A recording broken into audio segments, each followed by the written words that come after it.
সাধারণ মানুষ যদি সারাদিন প্রতিবাদ করেন ওনারা কি করবেন? তো মমতা ব্যানার্জি বলেই দিয়েছিলেন প্রতিশ্রুতি মানেই প্রতারণা। মমতা ব্যানার্জি বলেছিলেন উৎসবে ফিরে যান, এই আন্দোলনে থাকাটাই আমাদের জন্য সবচেয়ে বড় উৎসব, আমরা উৎসবে ফিরে গেছি। মমতা ব্যানার্জি যে আসলে কারুর ভরসার যোগ্য নন সেটা মমতা ব্যানার্জি নিজেই প্রমাণ করছে। চাকরি প্রার্থীরা বছরের পর বছর রাস্তায় বসে রয়েছেন, ডাক্তাররা বছরের পর বছর রাস্তায় বসে থাকবেন।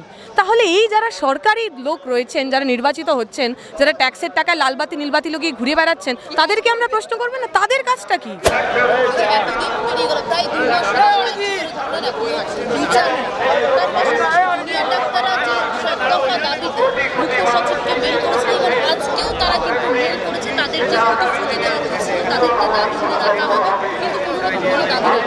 সে তো মমতা ব্যানার্জি বলেই দিয়েছিলেন প্রতিশ্রুতি মানেই প্রতারণা। মমতা ব্যানার্জিই বলেছেন, ফলে যে প্রতিশ্রুতি উনি দিয়েছিলেন সবটাই যে প্রতারণা উনি প্রমাণ করেছেন। আমাদের এর চেয়ে বেশি কিছু আশা ছিল না। অবশ্যই জুনিয়র ডাক্তাররা তাদের মতো করে সিদ্ধান্ত নিয়েছেন, অনেক দিন ধরে লড়াইয়ে ছিলেন, আন্দোলনে ছিলেন, আপোষ করেননি। ওনারা ওনাদের মুখ্যমন্ত্রীকে বিশ্বাস করেছিলেন, ভরসা করেছিলেন। কিন্তু মমতা ব্যানার্জি যে আসলে কারুর ভরসার যোগ্য নন সেটা মমতা ব্যানার্জি নিজেই প্রমাণ করছে। সেটা আমি বলবো না, অনেক দিন ধরে তারা রাস্তায় রয়েছেন। আর তারা তো আর কেউ আমাদের মতো অ্যাক্টিভিস্ট নন, তারা শিক্ষক, তারা মানে কেউ ছাত্র, কেউ ডাক্তারি ছাত্র। ফলে তাদের জন্য এইরকমভাবে চালিয়ে যাওয়া কঠিন। এবং এটাও ঘটনা, তারা সাধারণ মানুষের প্রতি দায়বদ্ধ। আপনারাও দেখেছেন জুনিয়র ডাক্তাররা অভয়া ক্লিনিক করেছেন, বন্যা দুর্গতদের পাশে দাঁড়িয়েছেন। যখন তারা অবস্থানে বসেছেন সেখানেও সাধারণ রোগীরা যাতে কষ্ট না পায় সেই চেষ্টা করেছেন। এইটা শুধু জুনিয়র ডাক্তারদের দায়িত্ব তো নয়, সরকারের দায়িত্ব কি? আমাদের কাজ কি? সাধারণ মানুষের কাজ কি খালি আন্দোলন করে যাওয়া? চাকরি প্রার্থীরা বছরের পর বছর রাস্তায় বসে রয়েছেন, ডাক্তাররা বছরের পর বছর রাস্তায় বসে থাকবেন। তাহলে এই যারা সরকারি লোক রয়েছেন, যারা নির্বাচিত হচ্ছেন, যারা ট্যাক্সের টাকায় লালবাতি নীলবাতি লগিয়ে ঘুরে বেড়াচ্ছেন, তাদেরকে আমরা প্রশ্ন করবো না তাদের কাজটা কি? সাধারণ মানুষ যদি সারাদিন প্রতিবাদ করেন ওনারা কি করবেন?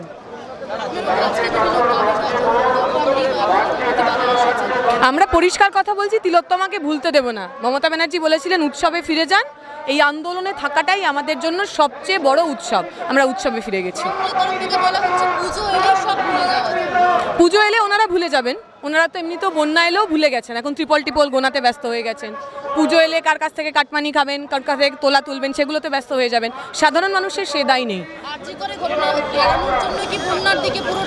সে আমি বলবো না, বহু মানুষ, দুর্গত মানুষ, তাদের কাছে যাতে ত্রাণ পৌঁছে যায় তার চেষ্টা আমরা করছি। আমরা চাইবো সেই মানুষ ভালো থাকুন।